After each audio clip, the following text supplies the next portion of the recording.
Physics 1. And now, here's your professor, Varanga Pereira. Hello everyone, welcome back. So we're continuing our discussion of Newton's laws today, looking at this picture here on the slides.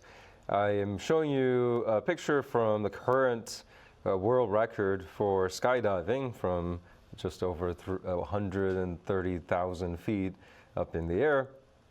And the reason for this is to show the different forces that might be applying on this person, right? So there's the drag force as the person goes through the air, and there's this cord connected to the parachute, so you can think of it kind of like a spring, right? So it stretches and applies a force, so a spring force. And of course there's the gravity, right? So the gravitational forces there.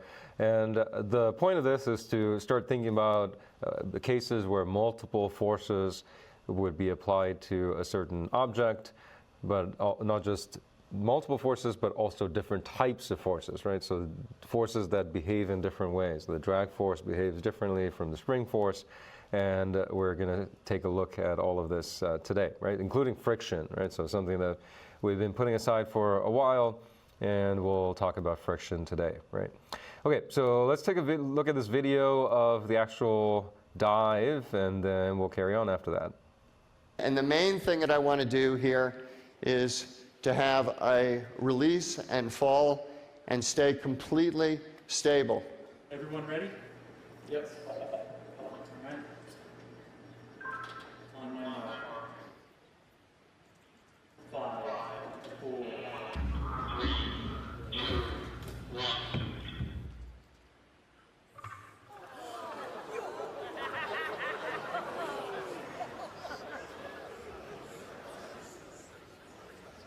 There's the balloon going by, fully inflated at this point. And there you can see a drogue parachute, which I'll demonstrate in just a second because that's really important. There's the balloon going by a second time.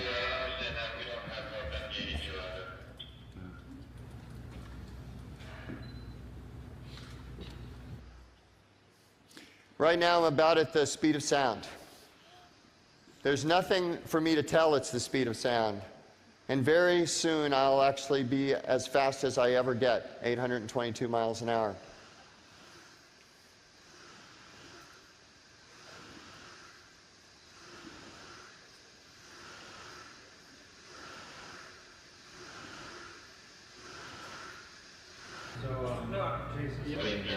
We lost the data. Yeah. So now I'm down low right now, and you can basically see the parachute come out right there. At this point, I'm very happy that there's a parachute out. I thought I was the only one happy, but it turns out Mission Control was really happy as well. The really nice thing about this is the moment I opened, I had a close friend of mine, Blickies, my parachute guy. He flew in another airplane, and he actually jumped out and landed right next to me. He was my wingman on the descent. This is my landing, but it's probably more properly called a crash. I hate to admit it, but it wasn't even close to my worst landing. All right, so looking at our learning outcomes for today, what we're going to talk about, again, Newton's laws carrying on. We'll talk about inclined planes, and we'll talk about the normal force specifically, right? So giving it some context. We've kind of hinted at the normal force before, and then we'll also get into friction, two types of friction. We'll talk about static friction and kinetic friction, right? All right, so going to our notes, we left off last time talking about this problem, right? So let's finish that off before we move on. Here's a case where you might be hanging something off the ceiling, right, in your house, maybe some light fixture or something like that, and there are 3 cords, and what we want to do is to see if cord 1 and 2 are going to hold, because if it exceeds 100 newtons along any one of them, they will break, right? So we want to focus on that. Like I said last time, let's ignore tension 3 as a braking consideration, because maybe it's made out of something really, really strong, right? So we don't have to worry about that. Okay, so we took that scenario, we made free body diagrams of it, we made a free body diagram of the weight, we made a free body diagram of that node, right? And we put all the forces acting on the weight as well as the node, right? So all the three tensions are acting on the node. So you can hopefully start seeing a pattern here when you have Newton's laws problems, you have a scenario, you're going to first draw a free body diagram that captures all the forces, the external forces, right? So what that means, maybe there's some confusion about what external means, is that pretend you are the node, right? So be the node for a minute, right? So pretend you're the node. How are these forces acting on you? What's acting on you, right? Not what you're doing, right? So if I am talking about me pushing on my paper or the table, right? If I'm considering my hand as the object that I'm trying to apply Newton's laws to, what my hand does is not relevant, okay? So the node, when you're focused on the node, what is acting on it, right, is the question. When you're considering the weight, what is acting on it? Tension 3 is acting on it. The gravity, right, the Earth is pulling down on the weight. So everything external is the consideration, right? So nothing that that object itself, whatever it does not count, right? When you're considering Newton's laws, the applications of Newton's laws, right? So you put those forces down, and of course the next step is to apply F equals ma, right? So we'll do that for the first free body diagram. We sum up all the forces equal to mass times acceleration. In this case, you don't have any forces in the x direction, so all you have to do is sum up the forces in the y. And in the case that we want a static situation, right, your light fixture, you don't want it to accelerate, you want it to be having an acceleration of 0, so you want to set the right-hand side of this to equal 0. So then you sum up the forces, right? So tension 3 is in the positive y direction, positive T3 minus the force of gravity has to equal 0. And what that's saying is tension 3 is equal to the force of gravity, which is equal to 122 newtons, right? So this may seem obvious. You probably don't have to go through this process to see that tension 3 and the weight are the same, right? So in this case, for the weight, yes, the Earth is pulling down on it by 122 newtons. That means if this thing is not accelerating, then tension 3 also must be 122 newtons, right? So you can, without even doing the free body diagram, without going through F equals ma, you might be able to tell that. But just for practice, when you're starting off, it doesn't hurt, right, to draw a free body diagram and kind of show yourself that, oh yeah, those two have to be the same, right? Now, the other one is a little bit harder to apply, right? It's not so easy because there are three forces, and also they have components in x and y generally, right? So what we want to do is to break up all these vectors into components, right? So hopefully you're now getting more familiar with breaking them up into components. What I mean by that is, right, so take tension 1, make it the hypotenuse of a right triangle, and you're trying to complete that right triangle, and my right triangle always follows the same direction as my axes, right? So this side of that right triangle follows y, this side of that right triangle follows x, right? Same thing for tension 2, that becomes a hypotenuse of a right triangle. Here's my right triangle. Okay. So once you have the right triangle, this becomes a SOHCAHTOA kind of thing, right? You want to use trigonometry to figure out what the sides are, right? And then you can, once you figure out the sides, you can assign positive or negative SIGN signs to them too, right? Okay. So let's take a moment. Let me switch my paper here. And like we did before, I recommend making a table for yourself, keeps everything organized. So for free body diagram number 2, list the force, list the x component, list the y component, right? So make a nice table for yourself. We want tension 1, we want tension 2, and we want tension 3, xy components of each, right? So why don't you take a minute and try to think about that, how you would come up with the components. I'm going to put this back here because that'll help you, right? This diagram will help you. So why don't you take a minute and ask us questions. Jericho is watching a discussion, and he'll pass on any questions you have. This is very critical, so let's take a moment to be able to break down vectors into components, right? So if you're okay with it, just go ahead and do those. If you're not sure where to start, this is the place to ask, right? So I'd rather you ask. There's no reason to not ask the question. If you're not sure, I'm not sure where to start, how do I find the x component? Ask questions. It's better to ask questions.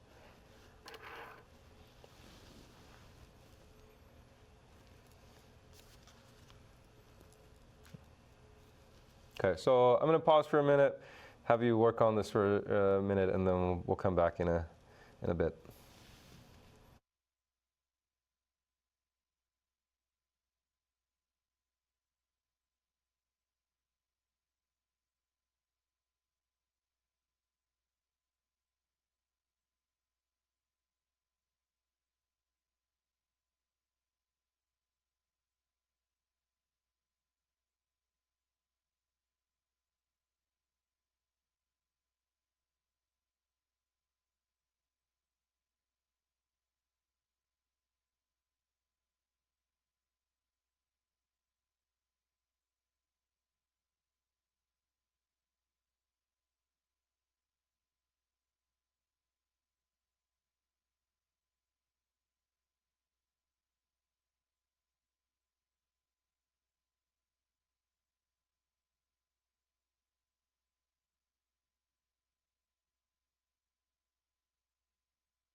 Okay, how were you doing?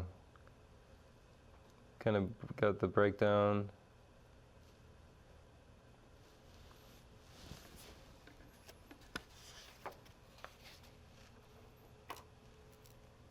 Good thing. There was one question about the tension 3, looks like, right?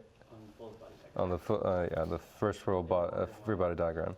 And the left one, it was going up, and then the right one was going down. Right, yeah. So, tension 3 is going up here, tension 3 is going down here. Again, it's from the perspective, right? So from the perspective of the weight, think about what the tension in this cord is trying to do. It's trying to pull the weight upward, right? Because it's holding it up, right? If you're kind of holding this weight up, right? Imagine you're pulling up on the weight, right? So the tension 3, from the perspective of the weight, is going up.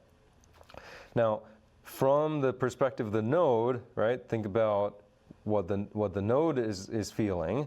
The node is feeling a kind of a tug down, right, by this tension, right? So if you kind of pretended you're the node, and kind of if something was attached to your foot or something, right, what would it feel like? It would feel like it's pulling down, right? So that's why the forces tension 3 up in one case, down in the other case, because it's really important. From each perspective it's different, right? So from the perspective of the weight it's up, but from the perspective of the node it's down, right? So yeah, that's a good question. All right, so let's break this down. Tension 1, right? Let's break it out. X component, right? We need, what do we need? We need this side of the right triangle, right? So it should be, you should be thinking about cosine, right? Because you have this angle and you're looking at the adjacent side. You know the hypotenuse, that's tension 1, right? So you should get tension 1 cosine of 37 degrees, right? That's the X component of tension 1, right? So make sure, check yourself, make sure you're getting that as well, right? And then what you have to do is think about if it's positive or negative, right?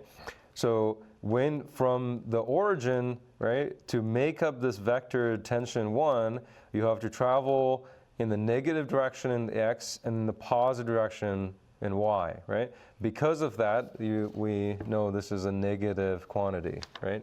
Because you have to go from the origin, in the negative direction, and then go up positive y, right, to make up tension 1, the vector, right? So negative quantity, and then the y is this, right? So think opposite sides, think sine, right? So you get tension 1 sine of 37 degrees, right? Notice what I'm doing. I'm doing the trig first. I'm dealing with it like if it is a right triangle, dealing with the right triangle part of it, and then I say, okay, is it positive or negative? And I go, this is positive, right? I do it after the fact because I don't want to worry about positive or negative while I'm doing trig, right? Because that's just too many things to worry about. All right, so we've done tension 1, tension 2 now. Need the x component, right? Again, think cosine, right? Because it's the adjacent. And we have tension 2, cosine of 53 degrees. That's positive, right? You have to go in the positive x direction, then go in the positive y direction to get to this vector, right? That's how this vector is made. So it's a positive quantity. And then you have the positive tension 2 sine of 53 degrees for the y component of tension 2, this part of the right triangle. Tension 3, the x component, 0. Tension 3 has 0 components, right, in the x, so 0 in the x. And then in the y direction, tension 3, you can just list it as minus tension 3, right? Or you can just say it's 122 newtons, right? We know that in value. If you want to just throw in the value, you can go ahead and do that. It's minus 122 newtons. I think a table like this is helpful, right?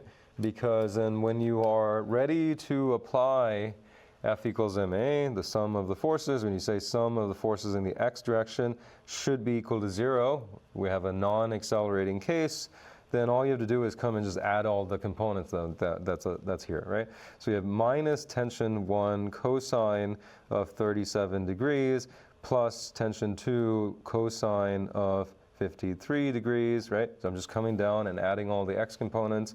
And then I will add up all the y components, set it equal to 0. Come down here, right?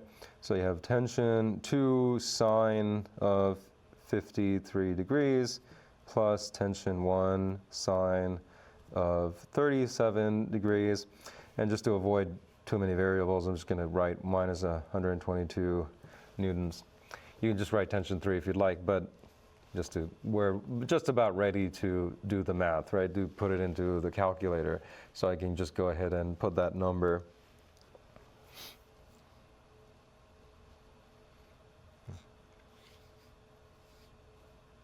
Okay, so once you're at this point, you have two unknowns, right? Tension 1 is unknown, tension 2 is unknown, and you have two equations. Right? So this can be done, right? So if you have two unknowns and just one equation, then that's not going to work. But you have two unknowns and you have two equations. So what's the strategy to solve this? Have you seen multiple equations with multiple unknowns before?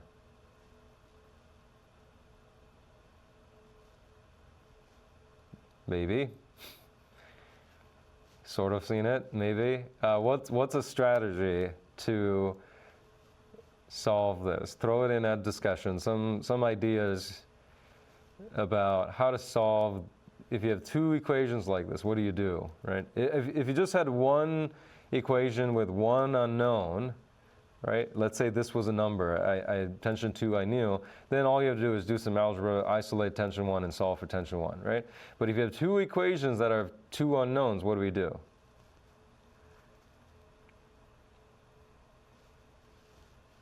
Tell Jericho who's here watching. He's waiting for your response. He's eagerly waiting.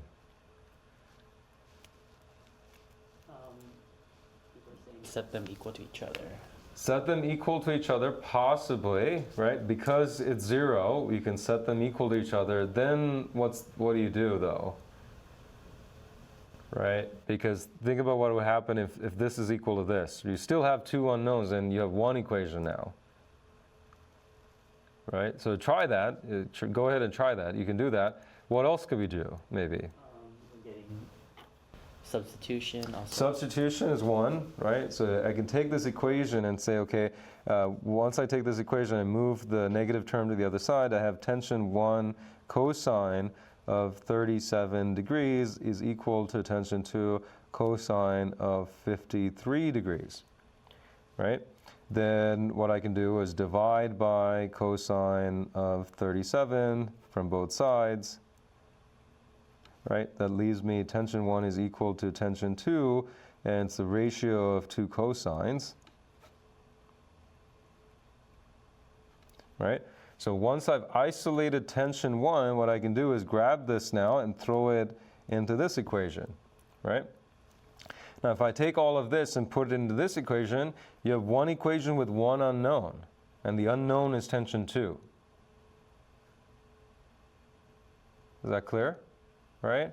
So if I take this equation, right, all I'm doing is taking, kind of modified the first equation, I just modified it a little bit to get tension 1 is equal to a bunch of things, including tension 2, and then take that whole thing and substitute for tension 1 in here, and that equation up there only has one unknown now, right, which is tension 2. So you can solve for tension 2. Once you have tension 2, you can come back to this equation, throw in tension 2 right here, which gives you tension 1. Right? Does that make sense? That's a strategy you can use. Substitution works, right? Substitution is one, solving a system of equations. You have a lot of options, right? You can use a matrix to do this if you've seen that before. You can also use your calculator to solve systems of equations, right? It's up to you how you want to do it, right? So you can see you have a calculator available. You're welcome to use a calculator if you want to do this using a calculator. If you want to do substitution, go ahead and do substitution. Just the point is be able to solve a system of equations like this, right? If you are given two equations and two unknowns, you should be able to solve for the two unknowns at that point, right? So just do a little bit of review if you need to brush up a little bit on how to do this, right? Ask us questions how to do that. When you do this, what you should get is tension 1 is equal to 73 newtons, and tension 2 is equal to 97 newtons. Okay? So in terms of the criteria where we're looking at, is this thing going to break? The answer is no, right? Because each of the tensions, tension 1 and 2, are under 100 newtons, so this should hold, right, is the point.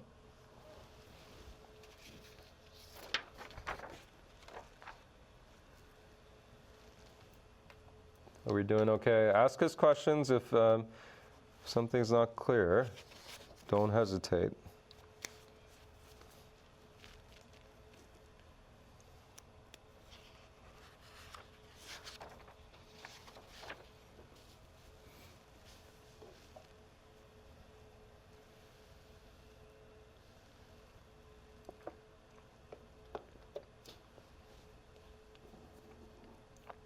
Okay, so if you're typing your question, type it in. We'll keep monitoring it. So now what we want to do is look at a case where you have two-dimensional motion, but a little bit more complicated, right? And because we're going to put an object on an incline, and that makes it a little more complicated. But as we do more complicated things, that means it opens more doors in terms of solving more complicated problems, right? So that's the objective, is to be able to solve more and more complex problems, right? Because if you go in the real world and you're trying to solve a problem, they're pretty complicated to solve. So here we're developing a set of tools, right, that will help you solve more complex problems. So in this problem, what we have is a ramp. Okay, so we have this ramp that has a pulley.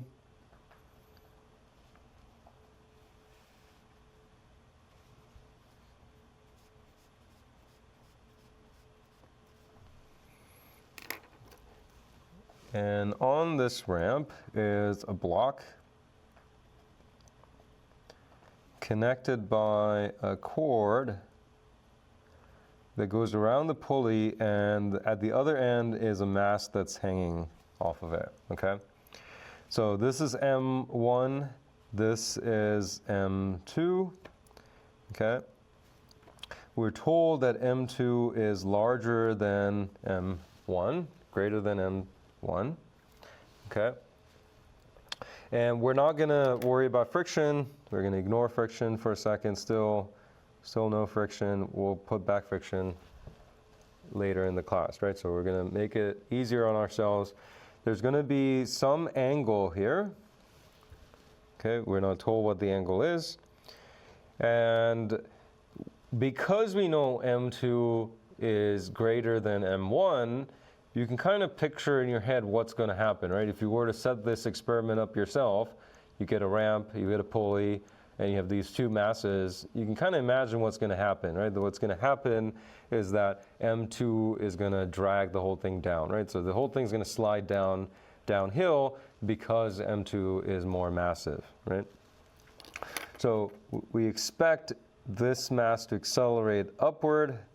We expect this mass to accelerate along the ramp, right? Down or along the ramp. So what we're told to do is to find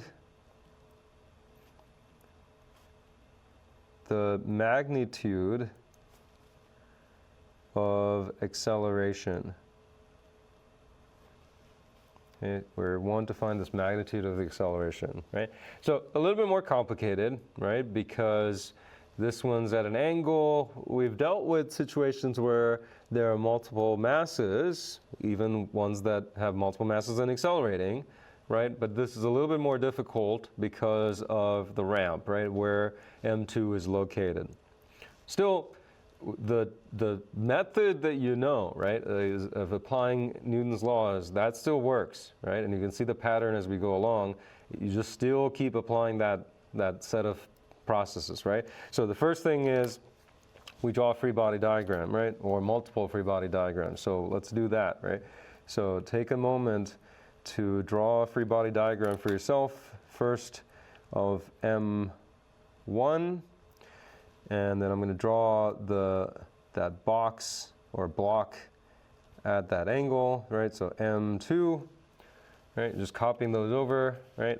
And for a free body diagram, they don't have to be these shapes. They don't have to have shape at all. It can be just a point, but oftentimes, just for visual purposes, it's nice to kind of draw the box and draw the mass and like this, right? Just so that you have a reference point, because if you put a dot, sometimes it's hard to tell what the dot is, right?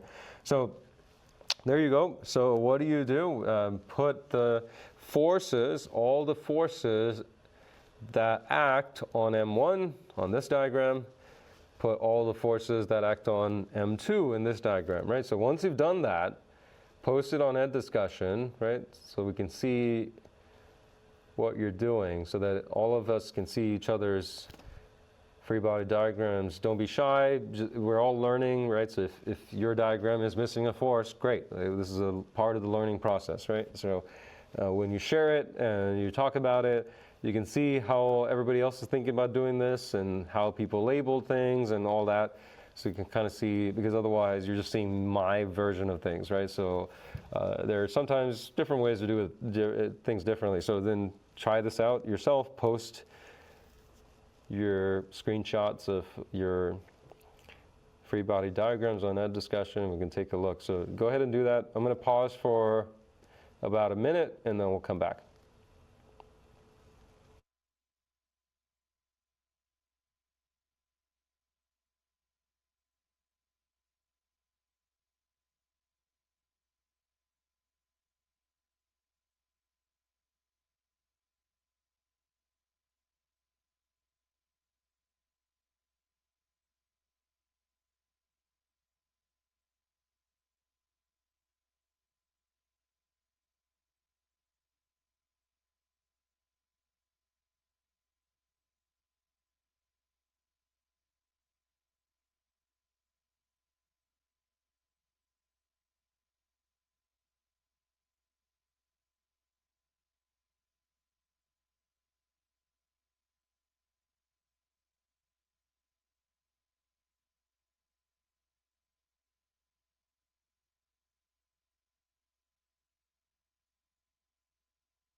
Okay, so keep working on it.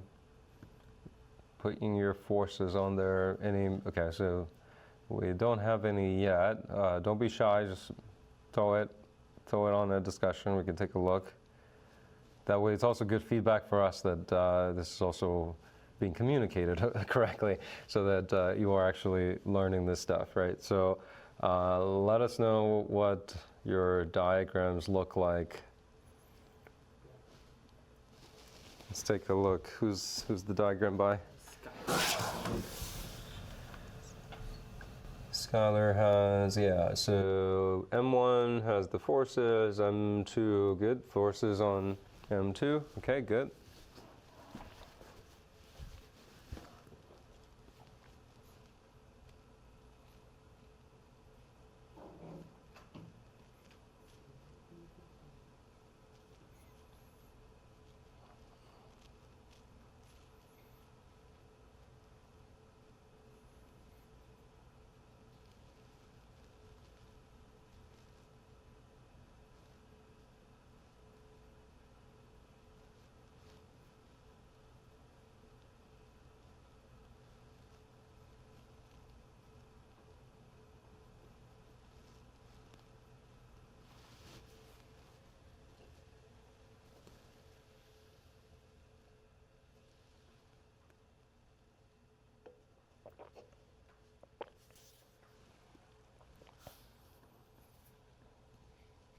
Yeah, question.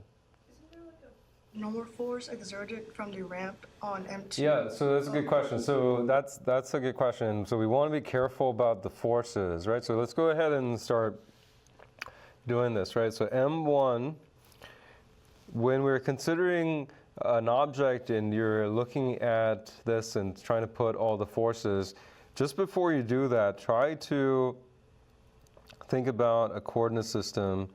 Right? You can also put the forces and then think about the coordinate system, but don't forget, you have to have a coordinate system that goes with your forces, otherwise you won't be able to tell what's pointing in what direction, right? So for M1, the easiest one to throw in there, right, is to say, okay, there is the weight, right? The force of gravity that is acting on M1, right? And so then there is another one, right? What else is acting on M1? Yeah, so tension is acting on M1, right? So you can write a tension there, upward T, right? And that's it, right? So if you look at M1, those are the only two forces acting on M1. It's always good to pause just to double check. Don't want to miss a force, because if you miss a force, the whole thing is going to get thrown off, right? Then you'll have to come back and redraw the free body diagram, and that takes time, right? So you don't want to do that. Just do yourself a favor, pause every single time you draw a new free body diagram. Just make sure all the forces are there for that particular object, and then you can move on, right? So M2, right, again, easiest one to throw in there always is, hey, there's got to be a weight, right? So weight of 2 acting downward, right? So notice that even though this is at an angle, the weight, when you're drawing the force of gravity, you always draw it towards the center of the earth.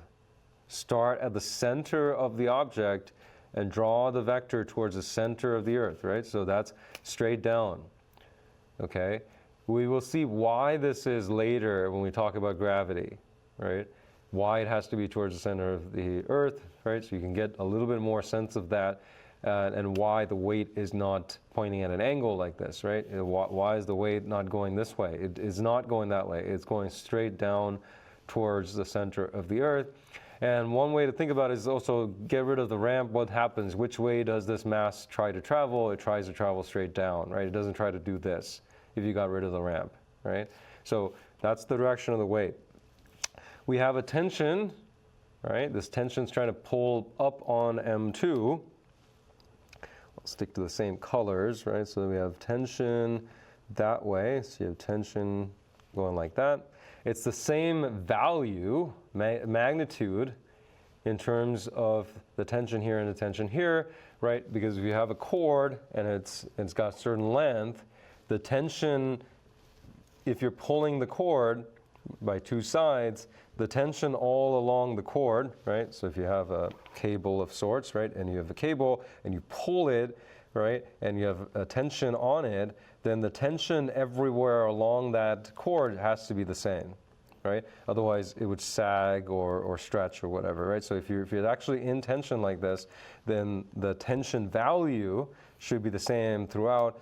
It does point in different directions, right, depending on where you are in the cord.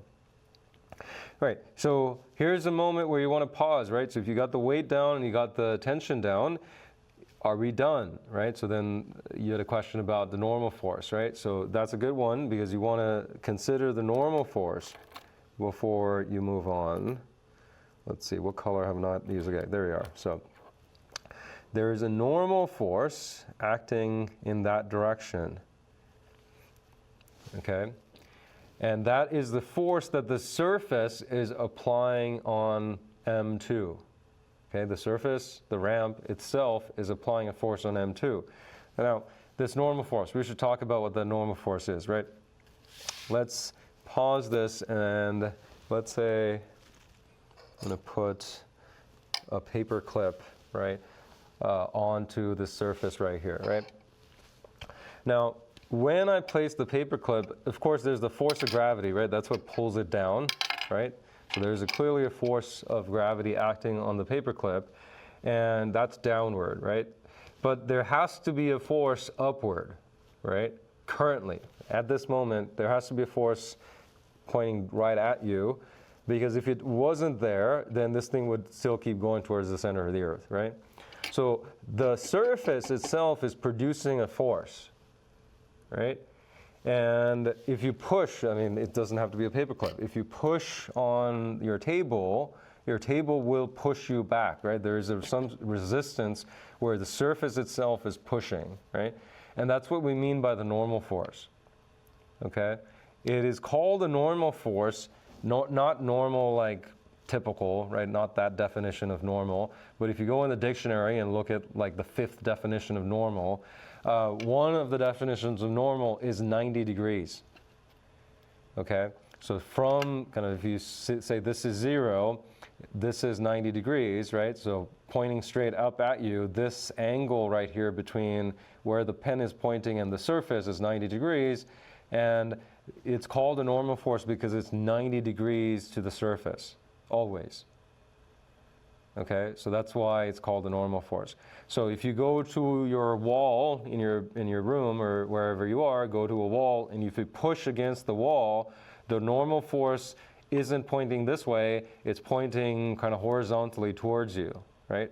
Whatever the surface is, it's 90 degrees to the surface, okay? So kind of as a, let's maybe do that, maybe on the side here, right? So if you think about a surface, right, why is it able to kind of produce this force upward, if this is the table, is you can kind of think of these surfaces as tiny little springs, okay? So when you push on the table, it has a certain resistance, it kind of pushes you back. Okay, and fundamentally this has to do with how the bonding of material works, right? Atoms, molecules, how they're bonded together, and they kind of behave like tiny springs. It's an okay analogy, where imagine a surface is composed of a bunch of springs. So when you push on the surface, even though you don't see it physically deform, it is deforming by a very, very small amount, enough to produce that force, right? So that's where this normal force comes from, right? Is that the material itself is able to resist and push back, right? So when you are talking about this block here, right, when it's on the incline, there is a force that the incline is applying on the mass, and it's 90 degrees to the incline, right? Thus the normal part, right? So this is how I draw the normal force, right? Okay, let's pause to make sure everybody got this or these two diagrams roughly, more or less, in terms of your free body diagrams, right? We want to pause and make sure we captured all the forces that we need that's actually acting on M1 and M2. So did we capture all of that? Yeah, I think so, right? Yeah. Everybody's got that? Okay, cool. Question there? Yes, if The block were to be upright, will the normal force and tension be up and force of gravity down? Upright meaning like if this ramp was this way? No, like, we drew the free body diagram like facing diagonal, right? Like this, yeah. Yes. Would it be facing, if it was facing like the circle, like a normal, just like upright? Like if it was rotated like this? Yes. Are you saying if the ramp was flat, or are you saying if you drew the M2? Oh yeah, so sometimes like some people do that, like so they'll take M2 and instead of drawing it at an angle, they will draw it this way. And if you draw it this way, what you have to do is draw the weight sideways like this, which is really awkward for me personally. So, but if that works for you, that's okay, right? So yeah, if you drew, instead of drawing this diagram like this, if you want the normal force to be perpendicular, actually vertical like this, then yeah, you can draw the tension kind of that way, but you have to be careful to draw the weight at this weird angle. For me personally, I don't like this because this makes more sense to me, because I can always say that weight always goes to the center of the earth, right? So if something goes wrong where I don't recall what angles are and something's going wrong, I can always kind of come back to reality, if you will, by going, hey, where does the weight point? Or the weight must point towards the center of the earth, right?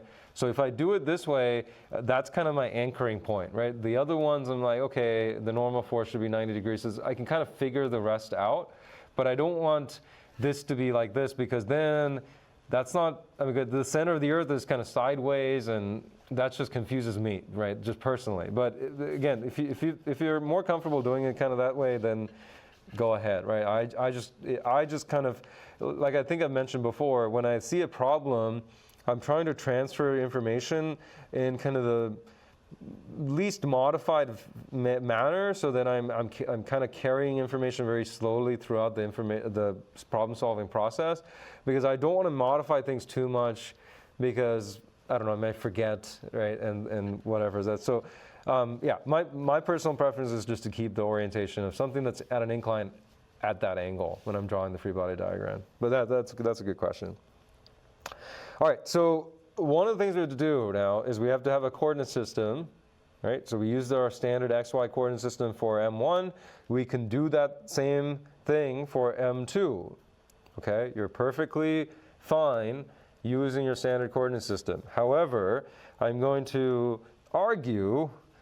make a case that using a coordinate system that's rotated like this is going to make your life easier. Okay, so each free body diagram can have its own coordinate system. You don't have, just because you picked the standard one for M1 doesn't mean you have to pick the standard one for M2, right? You can have two different coordinate systems as long as you're consistent, right? So we'll talk about what that means. You have to be consistent through the problem solving process, and so far this is consistent. There's nothing wrong with doing this, okay? And this is where you want to be comfortable with different coordinate systems, right? So if you're used to coordinate systems from math class and maybe high school physics or wherever you've seen X, Y before, most likely you've never seen anything other than the standard coordinate system, X pointing that way and Y pointing that way, right?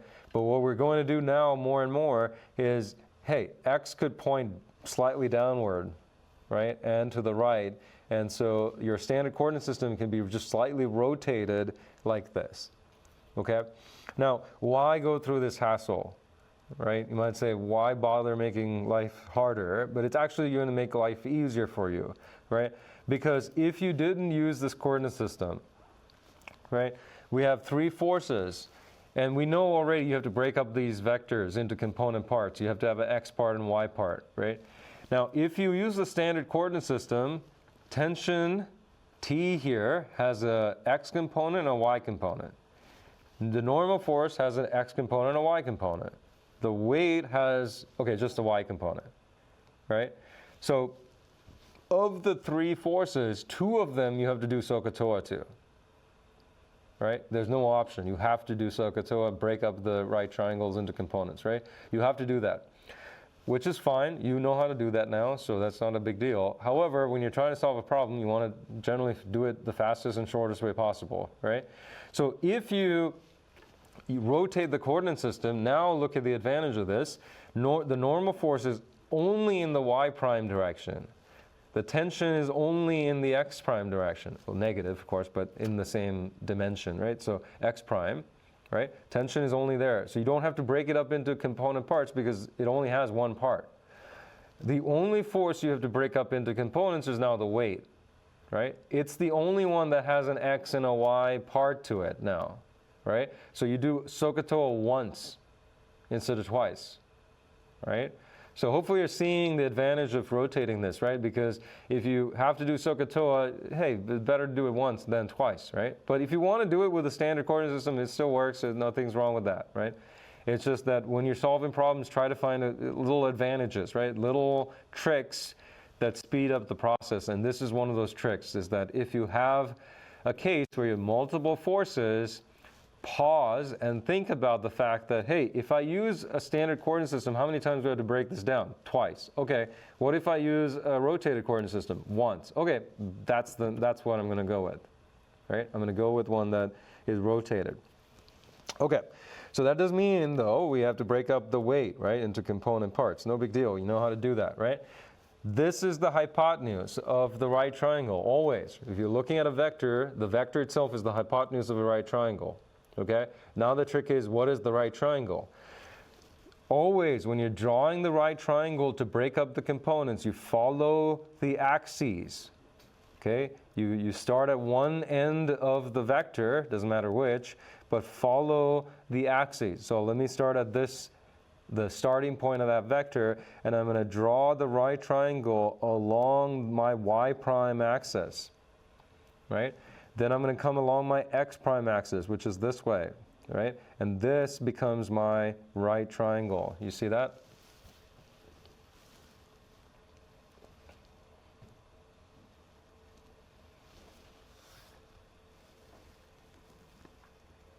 How are we doing questions-wise?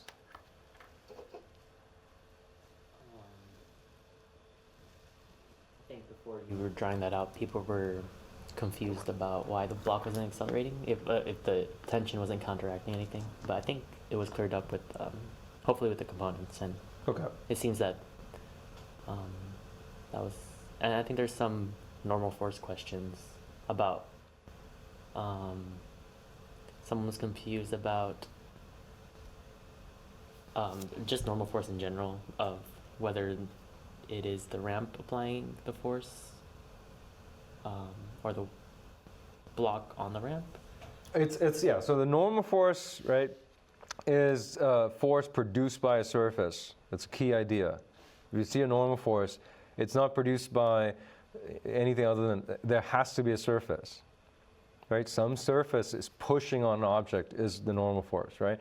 So if you're currently seated on a chair, right, the normal force is coming from your chair, right? The bottom of your chair is pushing up on you, right? That surface is pushing up on you, right? So material can resist, right? And that's what you're kind of thinking about. If you push down on your table, there's a normal force that your table is producing.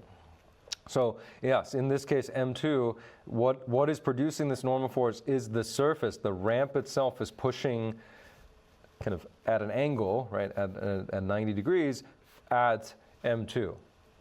Okay, that's what the normal force is.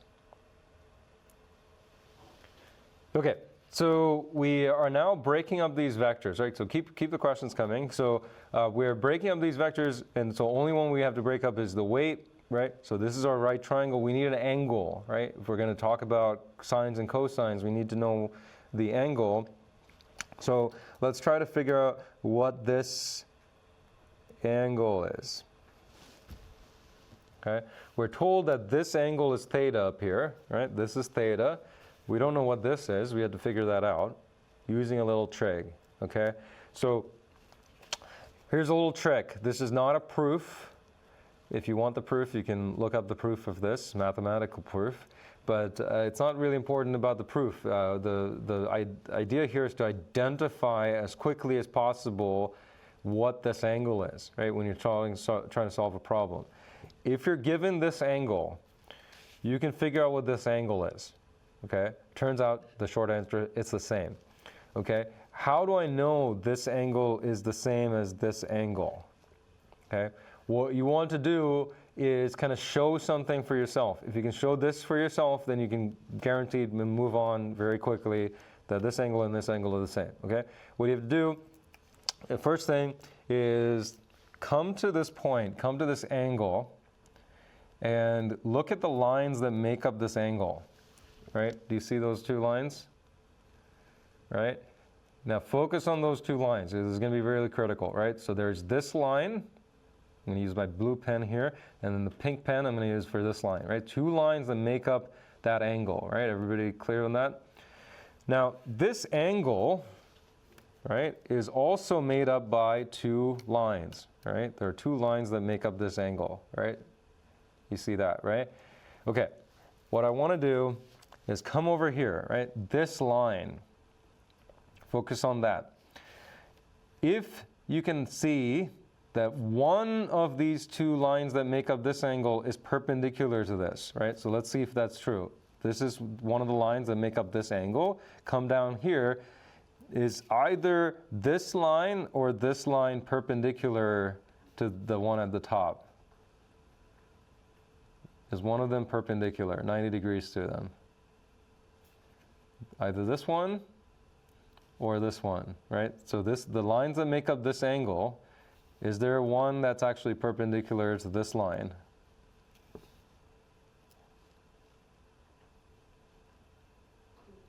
Sorry? I'm sorry? Do wait? Like one? Oh, yeah, so this line, right? Can you see that, right? So so there's one line here and a one line here that make up this angle, right? This line here, this vertical line, you can argue is perpendicular to this line, right? You can probably see that. That's one thing. The other thing is looking at the other line, right? Look at this other line. Is one of those lines perpendicular to this line? Yes, right? So this line here is perpendicular to this line, right? See that? If you can show that to yourself, this angle and this angle is the same, move on, okay?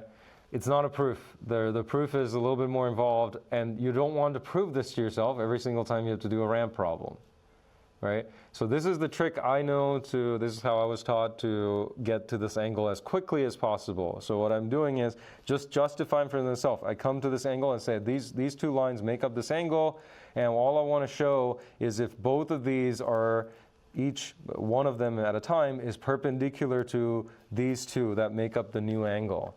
And if I can show that one of them is perpendicular to this one, that is true. This one's perpendicular to this one, then I can show myself, okay, these two angles are the same. Okay, so practice that. It takes a little bit of getting used to, and you want to quickly identify, because you're going to be given in a ramp problem, you'll be given some angle like this, and when you draw a free body diagram, you'll have to figure out, oh, if let's say this is 30 degrees. Is this 30 degrees? You want to be able to quickly say, oh yeah, that's 30 degrees, go move on, right? You don't want to spend too much time, oh, is it 30? Do I subtract 90 from this, right? You don't want to do this. You want to quickly identify this angle is equal to this angle, and you move on, right? Because there's a lot of steps to solving, as you can see, there's a lot of steps to solving these problems. So you want to kind of do that rather quickly, right? So that's the fastest way I know. If you know other ways, throw it into the chat, right? So share if you have other ways to think about this. Questions that come up? Okay, so we'll keep going. Throw in the questions as it comes. Okay, so we want to break up this weight into components, x and y, x prime, y prime. Okay, so let's go ahead and do that, right? So we'll sum up all the forces in the x prime direction. That's equal to negative tension, positive weight sine of theta, right? Because I'm looking at the x component, x prime component of the weight. It's going downward and to the right from here, downward and to the right. Okay? In other words, think about starting from the center of M2. How do I get to the end of the weight? I have to go down in the negative direction of y prime and go in the positive direction of x prime, right? So that's why the weight component in the x direction is positive. And that's equal to m2 acceleration in the x prime direction, right? Because it is accelerating, right? So we have an acceleration in the x prime direction. We also sum the forces in the y prime direction. Okay, what's that? Normal force is positive. The weight component, right, as we said, you have to come down, go negative in the negative direction to get to the bottom of this, right? So you go negative weight cosine of theta, and that's equal to 0, right? Because it's not accelerating in the y prime direction, right? In this direction, it's not levitating, it's not carving itself into the ramp, right? In that direction, there's no acceleration. It's only accelerating in the x prime direction, right? It's only in this direction. So there's no acceleration there. So you can set that to 0. Okay? So let's do the same thing for the first part, right? So the m1, we have to do F equals ma there as well. So sum of the forces in the x direction, right? It's, well, 0. There's no force in the x direction, so that's 0. And we'll say that's equal to m1 acceleration in the x direction. But there is no acceleration in the x direction, right? So we can get rid of all of this, right? We don't really need an x part for m1. So sum up all the force in the y. Well, we have positive tension, and we have the weight minus, we'll write m1 times g, right? That's the weight, is equal to m1 acceleration in the y direction.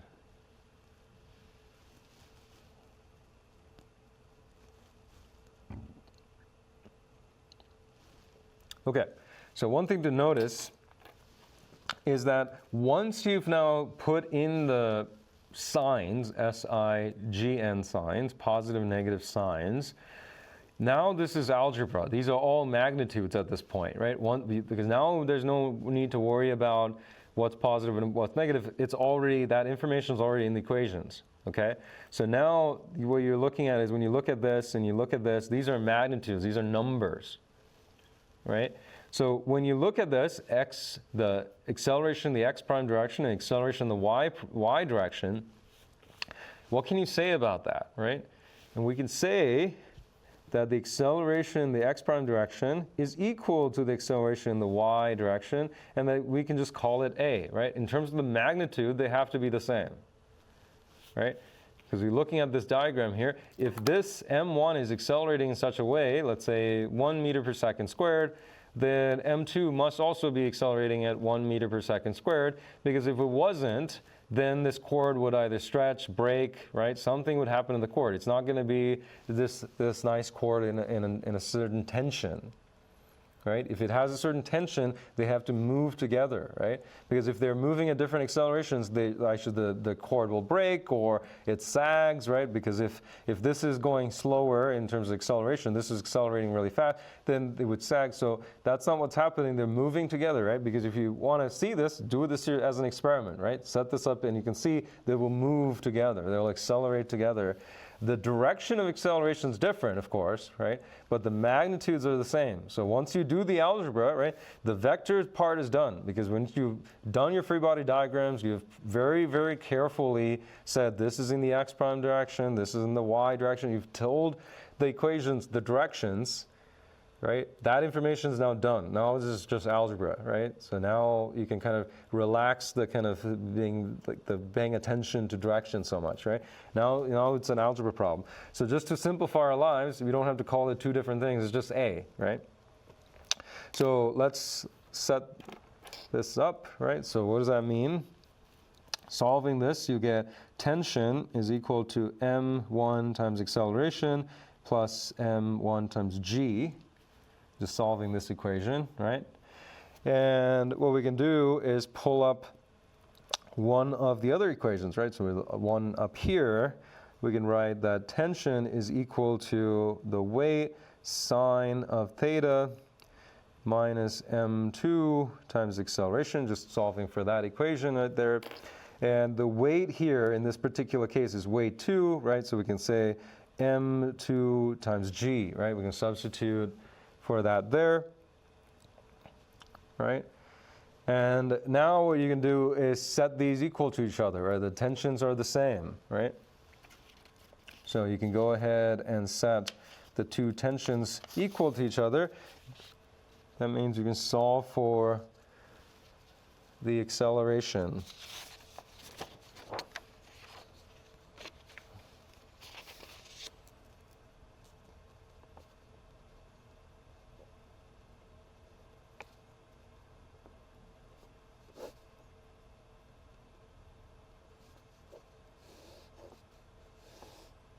Okay, so when you solve for A, if you set these equal to each other, and then do a little bit of algebra to solve for A, you're going to get something that looks like this.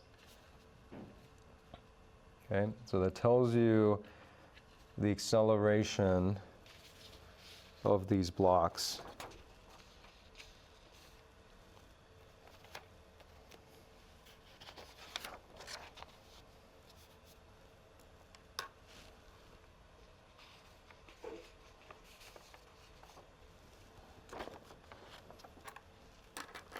Okay, ask us questions. So we went through a lot of material here, right? So there's a lot here to digest.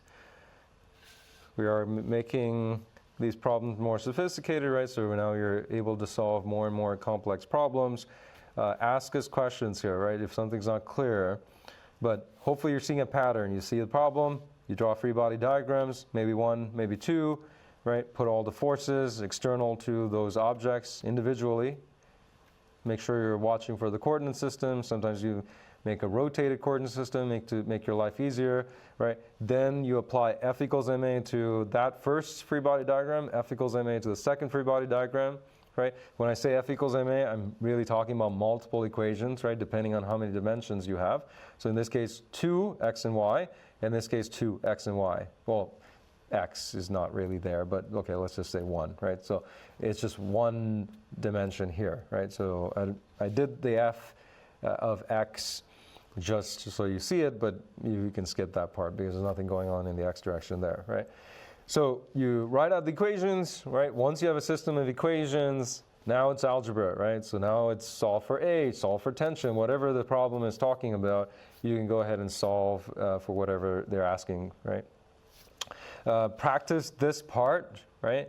Be able to identify that this angle is the same as this angle, right? So play the game with the perpendicular lines, and that's the fastest way to kind of get there, right? There's different ways, but the idea is be able to tell that this angle and this angle are the same, right? Justify that to yourself. And yeah, so it's kind of a similar pattern you're going to follow for all Newton's laws problems, right? This is kind of the pattern of the problem-solving process. How are we doing on questions? We have 2 questions, wondering where mass times gravity came in. Oh, right. So that's from, yeah, so good question. So when we say weight, right, the force that the Earth is pulling down on this object, we know from last time, right, that weight is mass times g, right, 9.8 meters per second squared. M times g is what the weight is, right? So when we're coming down to solving it, just to keep it compact so you don't have too many variables, it's okay to write weight, right, here. And but when you, and also maybe just to be careful, I should be writing weight 2 here, right? Just so that you're not getting yourself confused, right? So there are 2 weights, right? There's weight 1, weight 2. So when you're writing it, you can do that. And then when you're ready to solve it, you can get rid of the weight and say it's actually, I know what weight is, it's mass times g, right? And so that's the substitution I'm making. What was the second question you said? Oh, it was just 2 people. Oh, 2 people asked the same. Someone was asking about why the tension force is the same for both object? Why is it not? Oh, right. P1, So best way to think about is take a cord like this and hang it off of your table, right, kind of at the edge, to mimic something like this. Where, because if I did this and I just pull my cable, then it doesn't quite look like this, so that might not be clear. So just try to kind of make an angle, right, like maybe this is your table, and then drip it off the table, but still have some tension on it, right?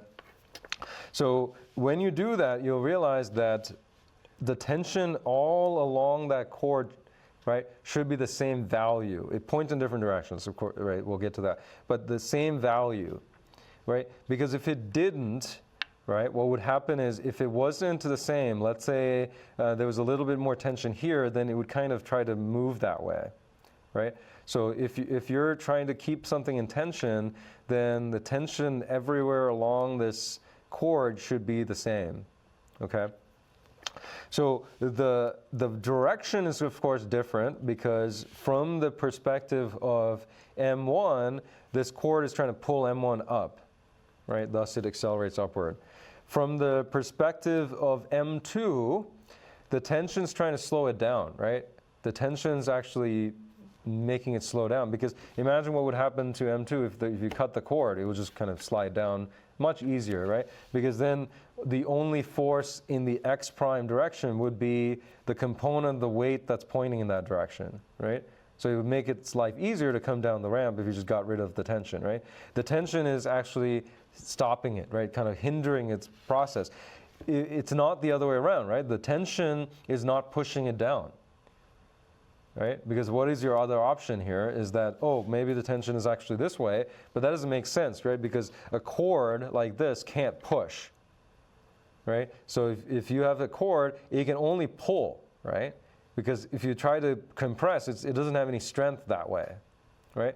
Because it can't transmit compression very well, right? It's almost, not good at all. It can transmit tension, right? It can be that pulling, that is there, but so the tension can't push down on M2, so that's why the tension's this way.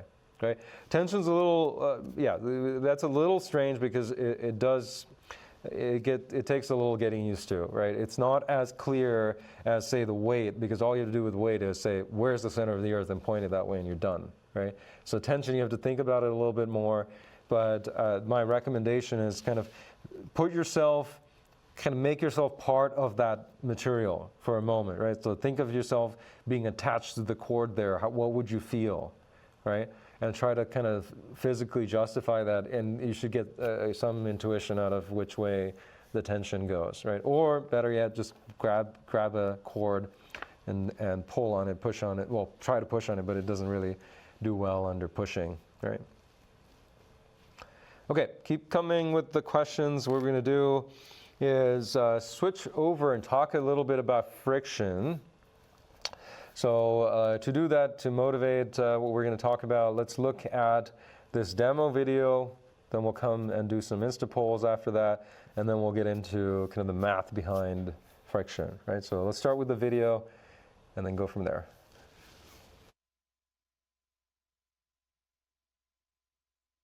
So in this demo, we're going to talk about friction of this block. This block is on an incline, and there are several forces acting on this block.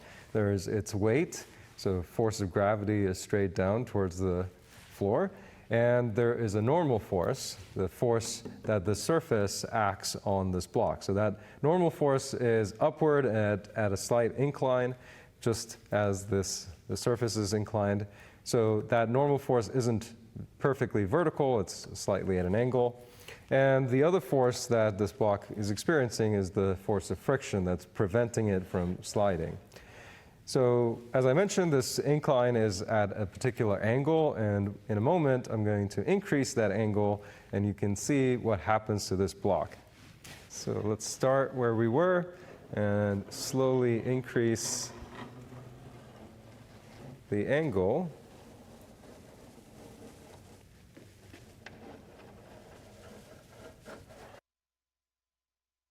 And there's that point, this angle, at which the block will slide down. So that angle is called the angle of repose, and that angle depends on the static coefficient of friction that's in between this block and the surface. So that's friction on an inclined plane. Okay, so we'll talk about friction. A couple of you asking about this equation. If you didn't, I'll show it here, but if you didn't write it down, remember all the notes are on Canvas after class, so click on Files, handwritten notes. Everything I write here is on Canvas, right? So in case, the equation here is not that critical. You'll probably see, this is something I emphasize, is that I want you to spend a lot of time here, right? This is where the problem solving is. I know we want to get to the answer, but okay, so you have this. It's a real expression that tells you what the acceleration is. Good, all right. No. It's in some ways no big deal. This is far more critical, right? The fact that you are paying attention to kind of breaking down problems, and then I trust you can do the algebra. I trust you can solve for a certain number, right?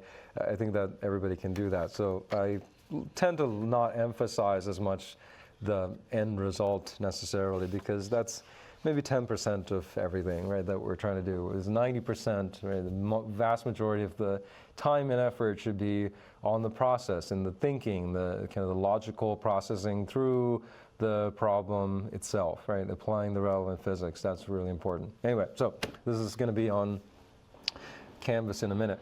All right, let's switch over and do an instant poll. And this will get us thinking about friction. Okay, let me zoom in here.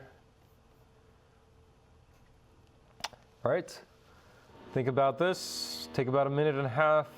Don't forget, draw a picture, right? Label things, put some forces, and we'll be back in a bit.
Okay, so just a note, there seems to be construction going on next door, so if you hear a noise in the stream, that's nothing's wrong with the stream, it's just there's construction, so we'll try to work on that. Let's see, where are we in terms of the distribution? Okay, so about a 50-50 split between west and east, right, as you can see.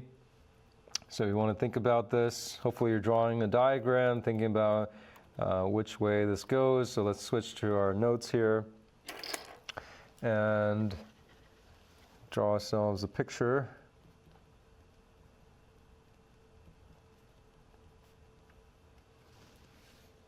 Right.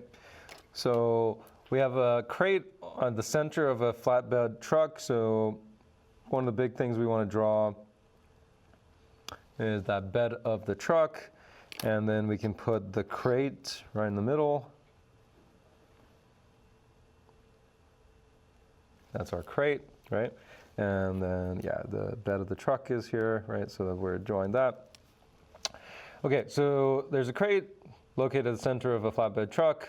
The truck accelerates to the east, Okay, so we need our directions here. So north, south, east, and west, right? So it accelerates, it says, the truck itself accelerates to the east. Okay, so it's accelerating that way. So what's happening to the crate, right? So it's saying it's not sliding, it goes along with the truck. What's the direction of friction exerted by the truck on the crate? Okay, so if the truck accelerates that way, that means, and the crate is not sliding, it's going along with it, that means the crate itself is also accelerating in that way, right? The truck's accelerating, crate's accelerating with it, right? So from Newton's second law, F equals ma, what can you say about the forces? Generally, you can say there has to be a force on the crate, right? Because the crate would not accelerate if there isn't a net force on it, right? So there has to be a net force on the crate. One thing that F equals ma will tell you, and it'll tell you that that force, that net force, is in the same direction as the acceleration, right? Okay. So what does that mean in terms of friction, right? So this is the top bird's eye view, right? So of what's going on. Maybe it's helpful also to draw kind of a side angle view of what's going on. Let's just make this the bed of the truck, right? So this is the side angle. And then let's say this is my crate. Okay. And so top bird's eye view, and then let's say you're coming from the side here looking at what's going on, and then it's still accelerating that way, right? The crate is accelerating, the truck is accelerating eastward, right? So if this is accelerating eastward at that direction, that's the direction it's accelerating, then there must be a force that is also that way, right? Acting on the crate. But what are the options for forces, right? The options for forces, this is the only option. There's some friction there, right? Because that's the only force that's there, right? On the crate that's actually able to move it this way is the friction that is actually acting that way, right? So what is the answer? Friction force. What is the direction of the friction force? Let's see, we're switching our answers. Like I said, you can switch your answers. We're trying to, first pass, we want to get an idea. If we switch to the slides here, if the first pass we want to get an idea of what are we thinking, right? And then we can change our minds, that's okay, right? So which way does the friction, so east is winning by a lot now, I suppose, by a significant amount, right? So to the east is the answer, right? So to the east is where the friction acts. Now, this is addressing somewhat of a misconception that we all have, right? Because when we think about friction, we generally think about opposite, opposing something, right? Because that's kind of our common everyday understanding of friction, is that if you try to push a box across the floor and you say, where's the friction? It's the opposite of which way you're pointing, right? So, but friction's a little bit more complicated, particularly static friction, right? In the case of the crate, we're talking about static friction. Is the crate is that it's not moving, static meaning it's not moving relative to each other, right? So when we have a situation where there's friction between two surfaces that are not sliding, we call that static friction. If the case is that the crate is sliding, right? You have an object and you're sliding it across the surface, that sliding, that's kinetic friction, right? It has to do with the two surfaces, how they're moving against each other. If the crate and the truck are not moving relative to each other, that's static friction. Static friction is a little bit something you have to pay attention to, right? In the sense, like, to understand which way does it go, right? Now, imagine I take my paper clip. Actually, let's take let's take this controller here, right? It's got a little bit more friction because of the rubber here, right? So this controller, right? Think about the friction that's applied. So if I kind of very gently push on the controller, it has a certain friction. The surface, right, by rubbing against, will have some friction. And which direction is that friction? That way, right? Because when I push, it pushes back that way. When I push even harder, right, it pushes until it starts sliding, right? But in the case of the crate here, when the truck is connected to the crate and the truck is moving that way, right?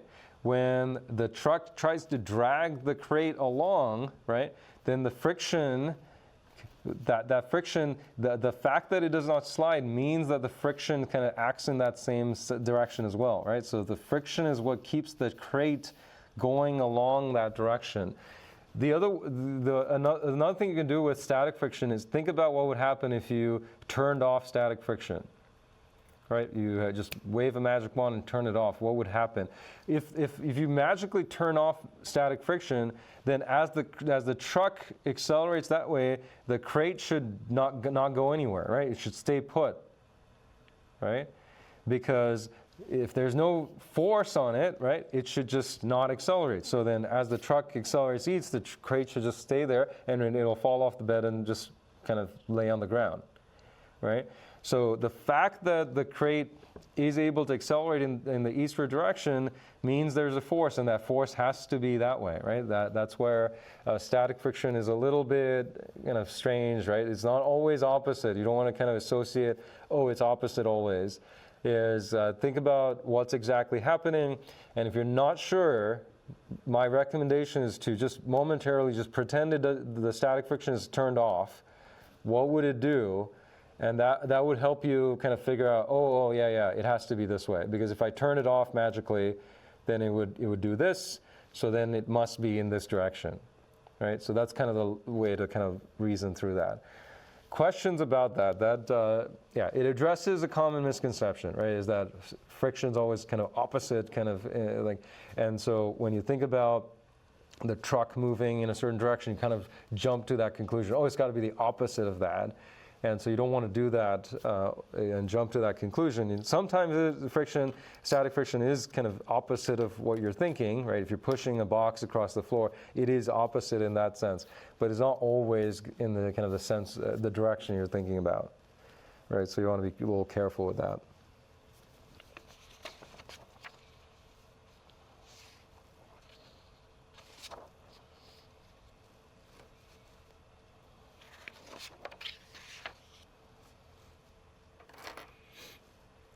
All right, we doing okay with that? All right, good.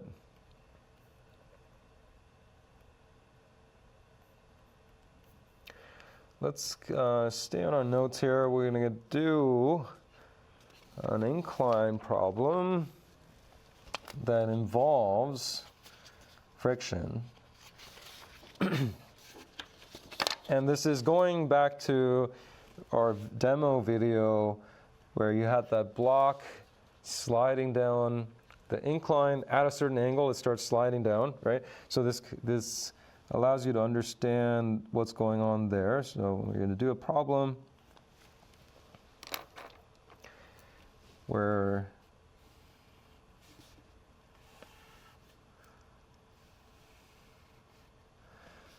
we have a surface, kind of like a pyramid kind of thing. And let's say you put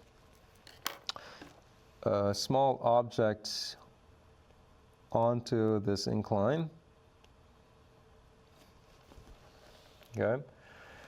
And we may know this angle, we may not know this angle. There's some angle, right, to this. So now we know what to do, right? So we know to draw a free body diagram of this situation, right? So let's draw that really big. So let's take our little block, keep it in the same orientation, and put in the forces, right? So good one to start with always. There's gravity.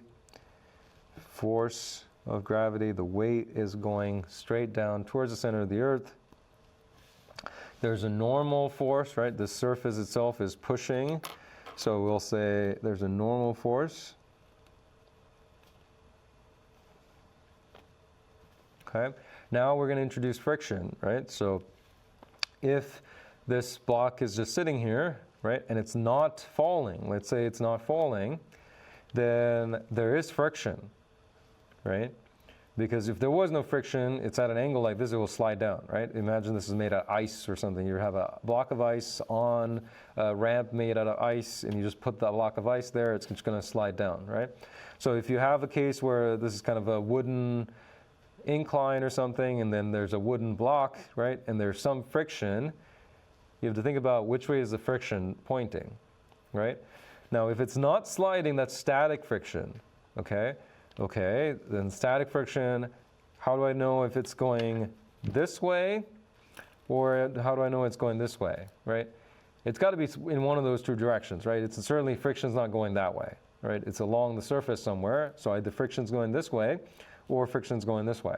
And I need to be really careful, particularly with static friction, as we've learned with the crate example, right? We want to be really careful. Now, my recommendation is, what happens if I turn off friction? I just turn off a switch, friction's turned off. Well, in that case, the block's going to slide down, right? Okay, that means friction is in what direction? That direction, right?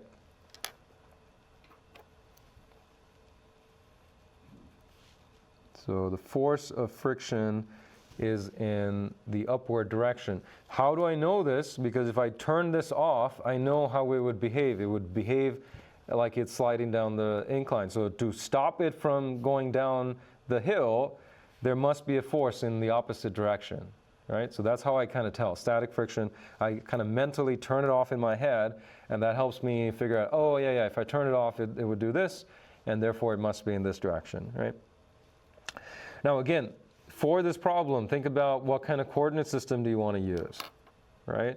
Do you want to use the standard coordinate system, x, y, or do you want to use a rotated coordinate system? And I'll say you want to use a rotated coordinate system here, because if you use the standard coordinate system where x and y are like this, right, then the normal force is x and y components, the force of friction is x and y components, and just the weight has just a y component, right? You have to break up two vectors in that case into components. Let's make our lives easier by rotating the coordinate system, right? If this is your x and y, the force of friction is now in the x direction, the normal force is in the y direction. The only thing you have to break up is the weight, right? So that's the trick. If you're trying to decide, should I rotate the coordinate system or not, how do I make my life easier? If I rotate the coordinate system, I make my life easier, so therefore I'm going to do that, right?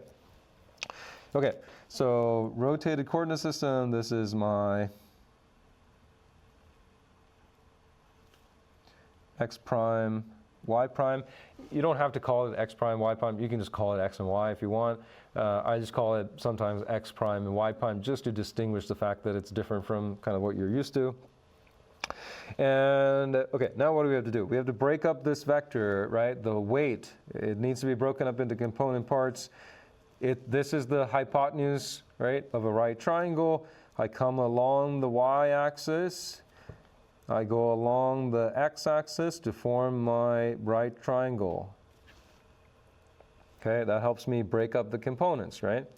So what we'll do, just like we've done before, we'll say sum of the forces in the x prime direction is equal to, what's in the x prime direction? The force of friction, okay? Force of friction is positive because it's in the positive direction.